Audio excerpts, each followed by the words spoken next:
The overall goal of this technique is to present odorants of low volatility effectively to olfactory receptor neurons in Drosophila for electrophysiological recording. Those neurons are housed in the Trichoid Sensilla and respond to long-chain cuticular pheromones. This method can help answer key questions in the field of insect pheromone communication by providing an improved odor delivery technique. The main advantage of this technique is that it allows odorants, which were previously inaccessible due to their low volatility, to be effectively presented during in vivo recording.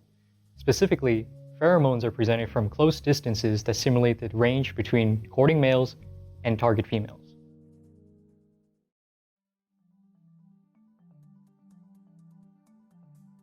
The preparation of the odor delivery cartridge component for AT4 recordings begins with removing 0.9 centimeters from the narrow end of a 200 microliter pipette tip. Then, from a second pipette tip, remove 1.7 centimeters from the narrow end and 1.5 centimeters from the wide end to make a 1.8 centimeter length.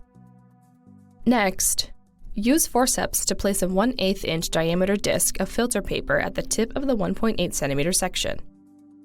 Leave a small opening through which air can pass. Then, secure the pipette sections together with a smaller section angled downward to aim at the preparation. Now, use a P10 to apply the odorant at the desired dilution to the filter paper.